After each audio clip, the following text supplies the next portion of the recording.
오늘은 베드로전서 두 번째 시간 말씀 제목이 거룩한 행실로 살아가라 그랬습니다. 아주 평이한 제목이기도 하지만 거룩하게 살아야 된다. 중요한 요소입니다. 그렇게 권고하고 있습니다. 자, 볼까요? 하나님께서 예수 그리스도를 통하여 최종적으로 구원의 길이 완성되기까지, 그러니까 하나님께서 세상을 지으시기 이전부터죠. 영계와 육계의 세상은 끊임없이 대치국면이었다. 항상 서로 대립하고 있었다는 거죠. 그게 영계의 모습이죠. 영계의 모습입니다. 그 현상이 이제 우리가 사는 일상생활 속에 그대로 극명하게 드러나고 있지 않습니까? 단순한 이념적인 정치적인 그런 개념만이 아니라 영계의 개념으로 보면 거기서부터 다 출발한 거예요. 이게 계속 대치하고 있죠. 선함으로 추구하는 지향성을 가진 것도 있고 자기 중심적으로 사악함으로 진행되는 것들이 늘 마주치고 있는 것이 우리의 세상의 현장입니다. 현장이에요. 그게 언제까지 가느냐? 이제 우리의 구원이 완성되는 날까지, 세상 끝날까지 간다는 뜻이에요. 자, 그리고 이로부터 교회 시대, 소위 말하면 이제 하나님께서 구원을 완성하신 시대가 바로 이 말세 초기죠. 예수님이 오셔서 갈보리 언덕에서 십자가 지시고 고난 받으시고 부활 성천하신 그날로부터 이제 다시 주님이 재림하실 때까지 말이죠. 이 시대가 교회 시대라기도 하고 또 다른 말로 복음 시대라고도 해요. 이게 이제 마지막 단락이죠. 이 마지막 마디, 이 복음 시대가 진행되면서 과거에 볼 수 없었던 오히려 더 극심해진 거죠. 수많은 해방들이 진행되고 있는 것이 바로 이 말세의 현상입니다. 근데 문제는 이거예요. 그런 것들이 수없이 반복되고 있고 날마다 더 심화되고 있는 상황이죠. 계속 더 심해집니다. 그러나 중요한 것은 천국으로 향하는 유인한 구원의 길은 그 무엇에도 어떤 핍박이나 방해가 있었을지라도 어떤 대립이 있었을지라도 중요한 거 세 가지. 굴하지 않았어요. 굴한다는 말하면 굴복한다는 뜻이잖아요. 움츠린다는 뜻이잖아요. 그런 일 없었어요. 그냥 꾸준히 갔습니다. 목숨을 잃는 한이 있더라도 굴하지 않았어요. 그 다음에 이 굴복이란 말 다음에 오는 게 뭐냐면 굴복하게 되면 두 번째 현상이 와요. 변질돼요. 변합니다. 그러니까 굴하거나 변하거나 변질되지 않았어요. 복음은 예수님이 선포하신 그날부터 지금까지 원형 그대로 존속되고 있음을 믿습니다. 그걸 우리가 믿음을 갖고 있는 거죠. 그건 변할 수 없어요. 또 하나가 있어요. 변하지 않을 뿐만 아니라 폐할 수도 없어요. 폐지되지도 않아요. 아무리 시대가 이상하게 변질돼도 복음이 끝날 수는 없습니다. 왜 그러냐면 그게 있어야 세상이 존재하는 목적이 되기 때문에 그래요. 이 세상에 만약에 진리가 없고 복음이 만약에 더 이상 소위 말하는 존속할 수 없다? 그럼 세상도 존재할 이유가 없는 겁니다. 그러니까 세상에 있는 한 구원의 길에 대해서는 굴하지도 않고 변하지도 않고 폐하지도 않아요. 그대로 있는 겁니다. 그 유유히 흐르는 흐름 위에 오늘의 우리가 있음을 믿습니다. 지금 우리가 사는 시대는요, 마치 여기 낙동강 하구원과 같아. 이제 끝자락에 왔어요. 피하거나 구애됨이 없이 예수님의 재림이 와야 끝납니다. 재림이 와야. 믿으시면 아멘. 그러니까 재림까지 나갈 것인저 우리가 해야 될 중심적인 요소가 있죠. 이게 이제 오늘 핵심이에요. 그날까지 우리는 거룩한 삶을 사는 성도가 되어야 될 줄로 믿습니다. 할렐루야. 오늘이 이게 전체적인 요지예요. 자, 여기 본론 보세요. 사도 베드로는 앞서 도입부를 통해서 여러 형태의 극한 시련에 직면한 당시의 소아시아 성도들, 그들에게 이제 위로하고 격려하는 말씀으로 이 서신을 보내는 건데요. 그 첫 번째 지난주에 단락이 그거죠. 우리는 천국을 향해 나가는 나그네다. 그거는 그냥 단순한 바람이 아니라 사한 소망이다. 실제 그것이 이루어질 일이고 장차 그거는 우리에게 영원한 가치성을 가지고 있는 진짜다. 그 진정한 사한 소망을 가진 자로서 우리가 살아가는 거니까 어떤 시련이 와도 어떤 고통이 와도 넉넉히 그 모든 것을 감당하고 승리하라. 할렐루야. 거기에 앞서 이제 인사말을 시작하면서 격려했던 내용이에요. 자, 오늘 이제 본문 13절부터 저 4장 19절까지가 본론입니다. 그 편지로 말하면 서론, 본론, 결론 중에 이제 본론부에 들어가는 첫 입구가 오늘 말씀이에요. 이제 본론부로 들어가는 내용을 담고 있어요. 근데 중요한 점은 이 본론부는 두 개의 개념으로 나누어요. 우선 우리가 어떤 사람이냐 하는 성도들의 정체성에 대해서 이제 언급하기 시작해요. 그게 먼저 확립이 돼야 그 다음에 이제 그 위에다가 이제 마치 집을 짓듯이 벽을 쌓아 나갈 거 아니겠어요? 그게 이제 본론의 후반부에 이루어지게 됩니다. 그러니까 우리 성도들은 나는 이런 사람이로구나 하는 것에 대해서 확신을 가지고 기초를 단단히 세우는 작업, 오늘 이제 그 점을 다루게 될 겁니다. 자, 오늘 이렇게 13절부터 21절까지 단락을 잘랐어요. 왜냐하면 1장의 내용이 베드로전서가 25절까지 되어 있잖아요.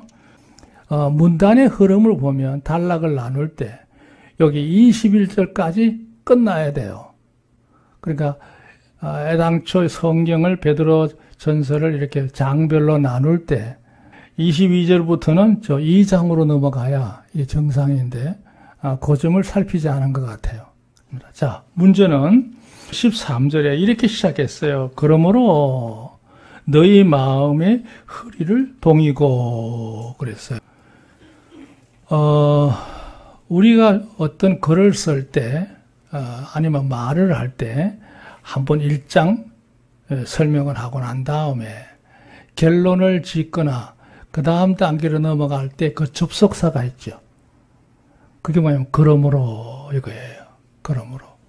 이거는 무슨 얘기냐면 앞에 있는 내용이 계속 연결되어 있다 이런 의미예요. 그러니까 앞에 이제 인사말을 통해서 격려했던 그 내용의 연장선상이라는 얘기죠. 이 그러므로 가는 이 헬라어 단어가 디오 이렇게 써 있어요. 그러니까 앞에 내용이 중요하다, 잘 들어라 뭐 이런 의미를 담고 있는 내용이라고 할 수 있어요. 그게 뭐냐? 너희 마음의 허리를 동이고 그랬어요. 여기 허리를 동이란 말이 재미있죠. 마음의 허리가 있어. 참 이런 표현은 정말 멋있는 표현이죠. 우리가 보통 이제 어떤 행장을 가지게 될 때 길을 나서거나 뭐 산을 오르거나 어떤 일을 할 때 제일 중요한 게 몸가짐이잖아요.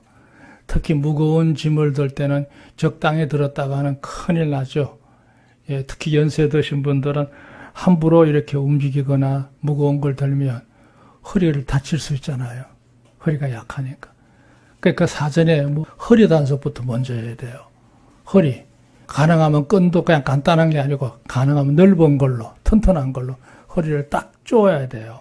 그래야 이 근육이 단단하게 뭉치고서 힘을 쓸 수가 있거든요. 그리고 이제 뭐를 들어도 그냥 옛날 생각하고 적당히 들었다가는 큰일 나는 겁니다. 이제는 자세를 반듯하게 해서 딱 긴장해서 들어야 돼요. 제가 요즘 그걸 절실히 깨닫습니다. 허리를 동인다는 말은 단단히 묶는다, 가지런히 한다, 뭐 이런 의미를 다 내포하고 있는 거죠. 그러니까 이게 몸도 그렇지만 우리 마음가짐에서도 바짝 조이라, 뭐 이런 의미를 다 갖고 있어요. 그리고 근신하라. 근신하라는 말은 삼가 조심한다는 뜻이거든요. 여기 설명 보세요. 그러므로라 하면 성도들이 저마다 구원의 확신과 더불어서 천국의 소망 분명하게 가졌다면 앞서 얘기해요. 예. 이제는 반석을 준 기초 같아서 매일의 어떤 경우에서든지 믿음으로 대체하며 쌓아갈 수 있다. 이 말이 뭐냐면 우리가 천국 소망을 가진 자로 분명히 산다면 그건 이미 삶의 기초가 튼튼한 거야. 그 위에다가 우리가 차근차근 매사에 살피면서 조심하면서 마치 기초가 튼튼한 그 위에 벽돌을 쌓으면서 집이 이제 한 층, 두 층 이제 올라가잖아요. 그것처럼 이런 기초가 튼튼하지 않으면 안 된다는 거죠. 그러니까 날마다 자신을 돌아보라는 의미를 여기 담고 있어요. 항상 살펴서 조심해서 자만하지 말고 방심하지 말고 반듯하게 서라는 거예요. 그러니까 삶의 현장에서 여러 가지 많은 혼란한 일이 있을지라도 이 마음의 허리를 동이는 사람은 그런 일에 휩쓸리지 않죠. 꿋꿋하게 자기 길을 갈 수가 있는 겁니다.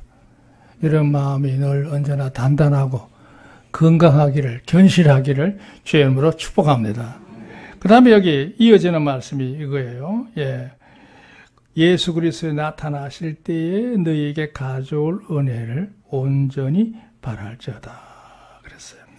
여기 온전이란 단어가 의미 있는데, 온전이란 말은 우리가 흔히 말할 때 안전하게 최선을 다해서 이런 의미로 얘기되어 있잖아요. 저 킹 제임스 버전판 영풍파를 봤더니 to the end 이렇게 되어 있어요. 그 말에 뭐예요? 끝까지 이런 의미거든요. 그러니까 신앙적으로 그 중심이 분명하다면 환난이 온다 할지라도 최선을 다해서 견디라 이런 의미가 아니고 그 끝자락에 갈 때까지 중도에 포기하지 말고 완주해야 된다는 의미를 내포하고 있어요. 온전히 그러니까 그리스도 나타날 때까지 견디어서 그것을 소유하는 자가 되라 이런 의미를 담고 있죠. 여기 2번 설명 보세요. 때때로 우리들의 삶에는 뜻하지 않은 공고한 늪지대를 만나기도 한 늪지 알죠? 발 빠지고 수가 많고 길이 없는 그런 늪지대와 같은 삶이 있을 수 있어요. 이럴 수도 없고 저럴 수도 없고 어떻게 해야 될지 몰라서 우왕좌왕할 때가 많은 게 우리 인생 아니겠어요? 그런 늪지대를 만나요. 그러나 믿음으로 마음을 단정하게 갖추고 그럴 때일수록 하나님과 소통을 하면서 하나님과 교통하는 가운데 많은 은총의 역사들이 우리의 삶에 함께 하시게 되며 그 늪지대를 의외로 쉽게 나갈 수 있습니다. 빠져나갈 수가 있어요. 그러니까 은총의 역사를 순전함으로 기다리는 자로 살아갈 수 있다. 더더욱 말세를 사는 성도들에게서 이러한 삶의 태도는 더욱 절실하다 그랬어요. 제가 어떤 동영상 하나를 봤는데 이 갯벌의 말이죠. 바다의 갯벌. 미세한 모래로 이루어진 갯벌이 굉장히 위험하답니다. 그러니까 보기에는 굉장히 부드러워 보여도 이게 물 빠지고 나간 다음에 조개를 주스러 들어갔다가 사고가 나는 경우들이 많잖아요. 무릎까지만 빠지면 못 빠져나온답니다. 그 물은 들어오는데 사람이 발이 안 빠져나온 거예요. 그냥 뽑아서는 절대 안 뽑힌다는 거예요. 그럼 어떡할 거냐? 그 요령을 가르치는 걸 보니까요. 일단 용을 쓰지 말고 그대로 몸을 낮추어서 발끝을 흔들어야 된대요. 발끝을. 발끝을 조금씩 움직여서 흔들면 그 다리 사이에 미세한 간격이 생겨서 물이 스며들어가면서 공간이 생긴대요. 그러고 난 다음에 한쪽 발을 빼고 또 무릎을 꿇은 상태에서 이쪽 발도 역시 발끝을 잘게 흔들면 그 발이 빠져나온답니다. 그냥 자기 힘을 가지고 뽑아가지고 절대 안 나온다는 거예요. 그러다 다 죽는다는 겁니다. 그러니까 이게 지혜인 거죠. 인생의 늪지대가 많습니다. 우리가요, 큰 손을 써야만이 살아남는 게 아니에요. 그게 뭐냐? 매일매일 하나님 앞에 조금씩 구하는 것 같지만 꾸준히 기도하는 생활이 연이어지면 그 하나님과 기도하는 교통하는 시간을 통해서 하나님께서 우리에게 많은 은혜의 역사를 주실 줄로 믿습니다. 지나고 보니까 늪지대를 지나간 거지요. 주의 이름을 승리하기를 좀 축원합니다. 자, 14절 보세요. 너희가 순종하는 자식처럼 이전 알지 못하던 때에 쫓던 너희 사역을 본받지 말고 그랬어요. 설명 볼까요? 성도들에게서 신부는 예수님을 영접함으로써 중생함을 받았잖아요. 예, 거듭났어요. 그게 기준점이에요. 우리 삶에. 그때부터. 어떤 이들은 일생을 살아도요. 삶의 기준점이 없이 사는 사람들이 있어요. 누구냐? 하나님을 모르는 사람들이에요. 하나님께서 우리에게 주신 구원의 선물을 누리지 못하는 사람들은 일생 동안 자기 방식대로 살다가 뿐이에요. 근데 우리는 경우가 다릅니다. 우리에게는요, 삶의 전환점이, 톨게이트가 있어요. 분기점이 있다는 얘기예요. 그게 뭐냐? 예수님을 구주로 영접하는 그 순간이 우리에게 삶의 톨게이트예요. 믿으시면 아멘. 그게 이제 기점이 되는 거예요. 그게 뭐냐? 예수님을 구주로 영접하기 이전에는요, 내 개인적인 욕구를 따라서, 세상 풍속을 따라서 적당하게 살아도 됐어요. 그게 사는 방식이죠, 뭐. 남한테 큰 해 끼치지 않고, 그죠? 내가, 스스로 만족하게 살면 그걸로 뭐 충족한 거죠. 그런데 문제는 우리가 예수님을 구주로 영접한 이후부터, 그날부터는 우리의 신분이 바뀌었어요. 왜요? 우리는 하나님의 자녀된 자들이고, 장차 천국의 백성으로 살아갈 백성들이잖아요. 할렐루야. 목적지가 다른 건 거고, 가치관 자체가 다른 거예요. 그럼 어떡하느냐? 그때부터는 내 중심을 내려놓고, 나를 구원하신 하나님, 세상을 다스리신 하나님의 뜻이 어떠신지를, 그걸 늘 살피는 마음으로 사는 거예요. 그게 뭐예요? 하나님 말씀 따라서 살기를 힘쓰게 되고, 그 하나님의 뜻 앞에 나를 복종한다고 할까요? 순종한다고 할까요? 두 가지 없어서 순복이야. 그러니까 이 주 앞에 순종하고 복종하는 마음가짐으로 우리가 믿음을 갖고 사는 거. 예수님을 구주로 영접한 그 순간 이전의 삶과 이후의 삶의 구별점이라고 할 수 있어요. 사랑 우리 성도들의 삶 속에 늘 자신을 돌아보면서 주와 더불어 동행하는 우리 성도님들 되시기를 주님을 축원합니다. 자, 15절 볼까요? 오직 너희를 부르신 거룩한 자처럼 너희도 모든 행실에 거룩한 자가 되라. 행실, 생활, 일상적인 삶의 태도, 자세, 이걸 다 말하는 거죠. 마음가짐 물론 다 포함합니다. 기록하였으되 내가 거룩하니 너희도 거룩할지어다 그랬어요. 그게 이제 구약에 나오는 말씀이죠. 내가 거룩하니 너희도 거룩해야 된다. 설명 봐요. 이제 성도들은 거룩하신 하나님을 부름을 받음으로써 천국 시민의 신분을 가지고 있다. 확신하시면 아멘. 그렇죠. 우린 천국 시민이죠. 따라서 우리들의 삶의 중심이나 바탕은 언제나 내 뜻이 아니야. 하나님의 뜻에 있어.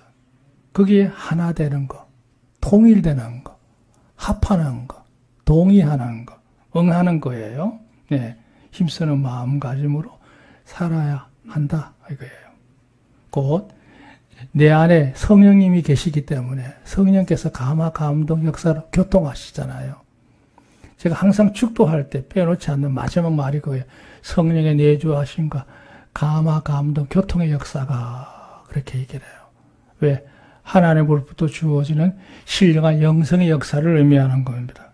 그 역사하심을 따라서 우리가 날마다 하나님과 더불어 그 마음에 합한 자로 사는 것. 그게 거룩입니다. 거룩이라는 말은 뭐 점잖은 걸 말하는 게 아닙니다. 하나님 마음과 내 마음이 합쳐질 때, 통일될 때, 동행할 때 이걸 거룩이라고 하는 거예요. 그리고 우리 항상 그렇게 살기를 건신하라는 거예요. 두루 살펴서 조심해야 한다는 거죠. 뭐 평이한 우리 일상적인 교훈이라고 할 수 있습니다. 자, 문제는 17절, 19절이에요. 왜 그렇게 살아야 되느냐 하는 정체성을 얘기하는 거예요. 17절, 외모로 보시지 않고 각 사람의 행위대로 판단하시는 자를 너희가 아버지라 부른저 너희의 나그네로 있을 때를 두려움으로 지내라 그랬어요. 여기 하나님께서는 사람을 판단하실 때에 그가 가지고 있는 신분, 사회적인 신분, 또 어떤 갖추고 있는 여러 가지 자격들이 있잖아요. 조건들. 그거 아무 필요 없어요. 하나님 앞에서는. 그거 보는 게 아니고 그 사람의 행동에 겉모습뿐만 아니라 속 사람의 태도까지 있는 그대로를 살피시는 분이 하나님이시다. 인정하시면 아멘. 그러니까 하나님은 껍데기를 보는 분이 아니에요. 껍데기란 말이 뭐냐면 세상적인 기준을 보는 게 아니고 그 사람의 행동의 겉모습과 속 사람의 일치성을 본다는 뜻이에요. 이런 말씀으로 그렇게 보실 때 기준이 이거예요. 하나님이 세우신 법도가 있잖아요. 선한 것과 악한 것의 구분이거든요. 그 선악의 기준을 엄격하게 세워놓으셨죠. 이미 설정 다 해서 공포했잖아요. 그게 성경 아니에요? 거기에 따라서 각 사람의 그 인격성이나 생활적인 습생, 생활 태도, 습관 말하는 거예요. 그런 것들이 다 드러나잖아요.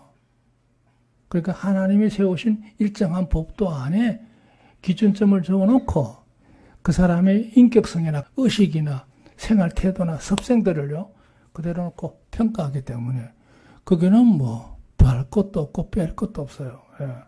그러니까 여기 보세요. 절대 오차, 잘못 판단한 일도 없고요. 오해도 없어. 뭐 그거에 대해서 왜곡해서 하나님께서 잘못 생각하실 경우도 없다는 얘기예요. 그러니까 우리가요 항상 우리 자신을 볼 때 중요한 건 성도들의 의식은 뭐야? 하나님이 기뻐하실까?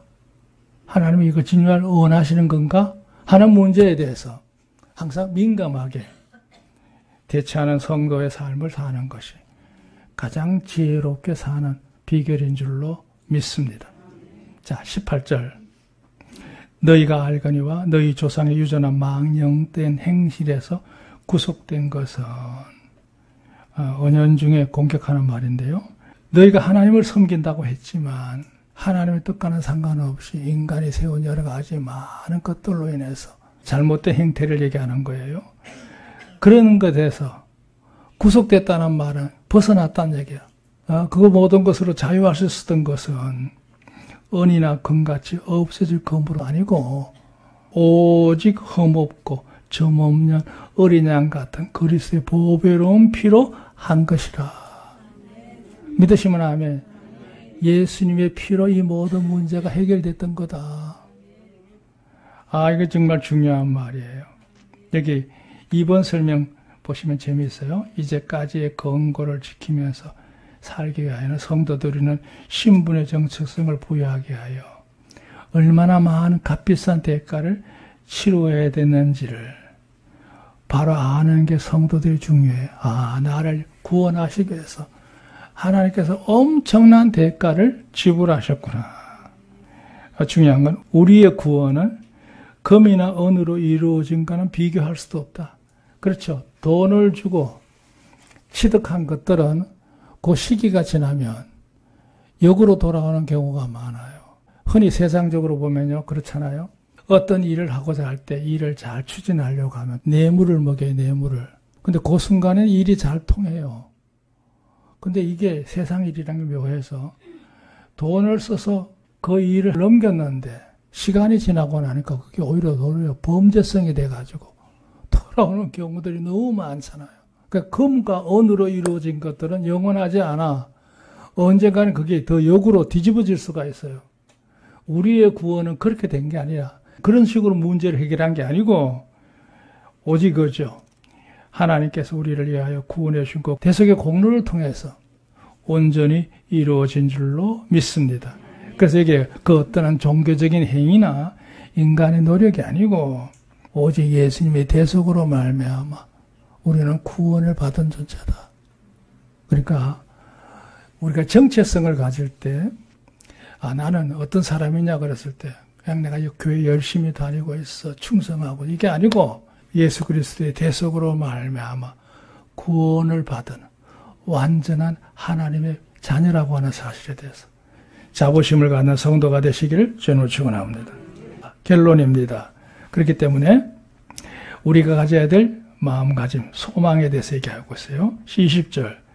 그런 창세전부터 미리 알리신 데잖아. 이 말씀이 너희를 위하여 나타나신 바 되었으니. 그랬거든요.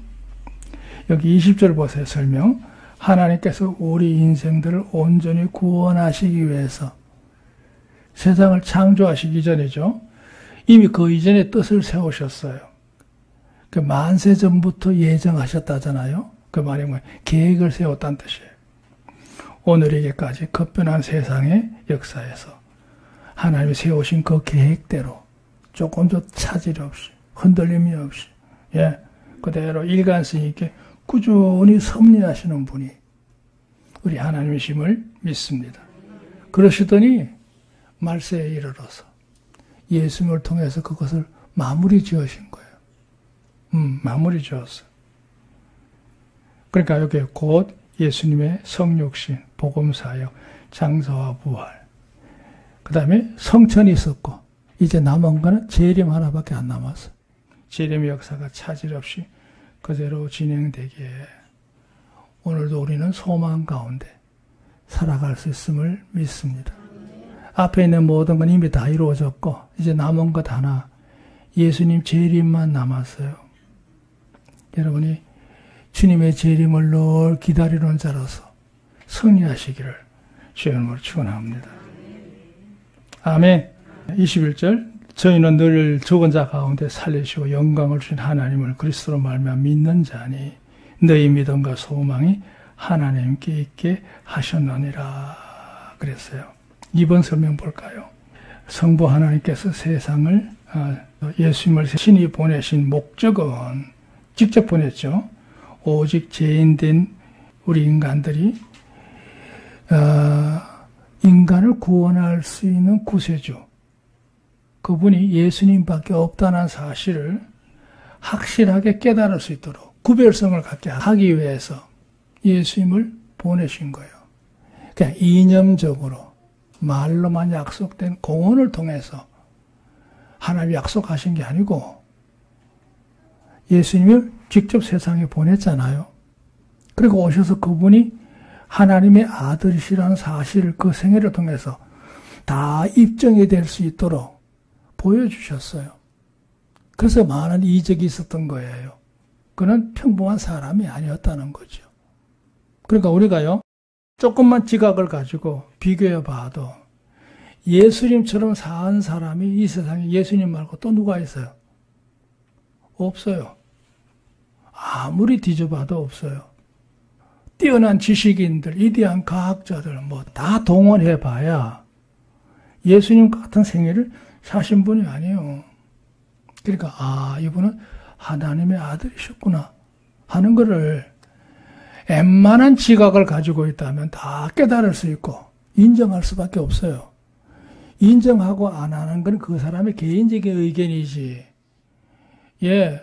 과학적으로나 이성적으로 생각할 때 인정하지 않을 수가 없는 거예요. 객관적인 면에서는. 주관적으로는 뭐 받아들이고 안 받아들이고 그 사람의 자유입니다만 예수님에 대해서 구별성을 분명히 지을 수 있어요. 그리고 때가 어느 때입니까? 지금처럼 인간의 모든 지식이나 모든 과학 문물이 발달한 시대도 아니고 예수님이 2000년 전에 오셨잖아요. 2000년 전에 우리나라 뭐 하고 있었을까요? 그 시대에 주님이 벌써 하셨던 모든 말씀이나 역사들을 보면 그분은 평범한 사람이 아니에요. 말 그대로 하나님 보내신 하나님의 아들이셨어요. 거기다가 죽으시고 사흘 만에 부활하셨고 수많은 사람들이 목격하는 가운데 성전까지 하셨으니 이거야말로 세상의 유일한 구원자인 거죠. 할렐루야. 그러니까 누구든지 깨닫게 하는 목적이 있어요. 그러니까 그 구별성을 확연하게 가질 수가 있습니다. 이래도 못 믿으면 그건 어쩔 수가 없죠. 믿음의 선택은 본인에게 있는 거니까. 우리는 예수님을 구주로 영접해서 구원받아서 천성을 향해 나아가는 소망을 가진 참 성도인 줄로 믿습니다. 근데 이거를 하나님이 무슨 대가를 받고 주셨느냐? 아니요. 나를 받아들여서 너의 마음의 중심을 주로 받아들이기만 하면 구원은 선물로 주겠다는 거예요. 그래서 은혜의 시대라고 그래, 이게 지금. 교회 시대, 복음 시대, 은혜 시대. 다 같은 의미예요. 하나님의 값없이 우리에게 주신 거예요. 여기 에베소 2장 8절 9절 넣어놨죠. 너희가 그 은혜를 인하여 믿음으로 말미암아 구원을 얻었나니 이것이 너희에게 난 게 아니고 하나님의 선물이라. 하나님께로부터 그저 준 거예요. 행위에서 난 것이 아니니 이 누구든지 자랑치 못하게 하려 합니다. 하나님의 사랑으로 말미암아 예수님의 대속으로 우리에게 온전히 주어진 축복이 바로 구원입니다. 여러분은 천성을 향해 나가는 백성인 줄로 믿습니다. 범사의 자부심을 가지고 이 시대에 여러 가지 어려움들이 많겠지만 아까 온전이라는 말을 썼죠. 여러분 생애가 다 할 때까지 지사충심의 성도가 되시기를 주의 이름으로 축원합니다. 하나님의 축복이 늘 함께 하시기를 바랍니다.